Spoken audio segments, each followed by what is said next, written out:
My name is Ethan Cole, and the moment the champagne glass slipped from my hand and shattered across the marble floor, I knew my life had just changed. Forever. No one noticed the sound. Every single eye in the ballroom was fixed on the entrance. A woman had just walked in, and she had the exact same face as my wife. But what froze me wasn't the resemblance. It was the crown on her head.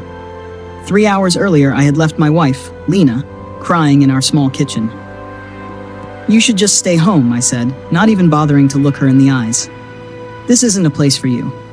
She stayed silent, like always. That silence once made me think she was weak. Now I understand how wrong I was. 2 weeks before the gala, everything started to change. Lena had always been the shadow in my life.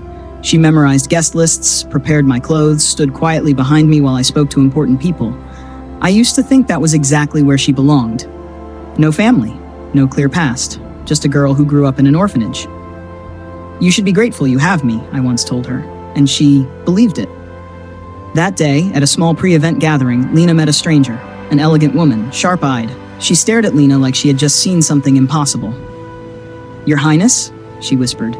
Lena was confused. I immediately stepped in, forcing a polite smile. "I'm sorry, my wife tends to get confused in places like this." I pulled Lena away, but the woman's gaze never left her. That night, Lena did something she had never dared to do before. She sent that woman an email. A meeting was arranged, and from that moment, everything began to fall apart. A small, quiet cafe. The woman introduced herself as Lady Eleanor Whitmore. She didn't waste time. "Where were you found as a child?" "In an emergency room, no one came for me." "Did you have anything with you?" Lena hesitated, then removed the necklace, a small silver ring. Old, but kept like a treasure. Eleanor saw it, and her hand trembled. She opened her phone. A photo appeared. A woman with Lena's exact face, but she was standing in a palace, wearing royal jewels. "This is Princess Elena of the Kingdom of Veritas," Eleanor said. Lena couldn't breathe. "And if I'm not mistaken, you are her twin sister. 26 years ago, a car accident. The vehicle plunged into a river. The Duchess died. One baby was saved. The other disappeared. No body was found. Declared dead. But I'm here," Lena whispered. Eleanor nodded. "Maybe you never died." A DNA test was conducted in secret. 3 days later, the results came.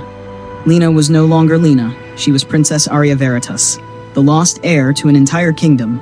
When Eleanor told her the truth, Lena didn't cry. She stayed silent for a long time. Then she asked, "If they knew how he treated me, what would happen?" Eleanor looked straight into her eyes. Then it's time he paid the price. The night of the gala, I stood among the most powerful people in the city. An expensive suit, a perfect smile, everything was ready. This was my chance to rise. Until the doors opened. Duke Alaric Veritas entered first. His presence silenced the entire room. Behind him was a woman in a green gown. Elegant, powerful, and she had Lena's face. The glass slipped from my hand. Shattered.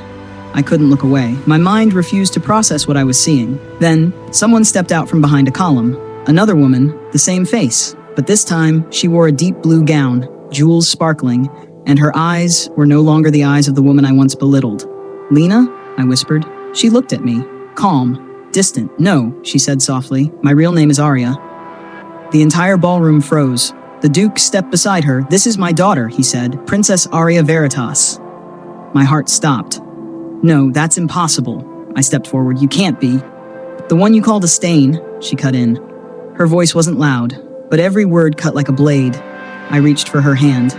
She stepped back. "I understand," I said quickly. "I was wrong, but we can... We," she gave a faint smile. "There is no we anymore." Eleanor stepped forward, holding a folder. "The divorce has been finalized," she said, "based on emotional abuse." I froze. You can't do that." "You once said I had nothing," Aria said. "No family, no value." She looked directly into my eyes. "You were wrong." Around us, people were watching, the ones I wanted to impress, the ones I wanted to connect with. Now they looked at me like I was a joke. "I'm sorry," I whispered. "I didn't know."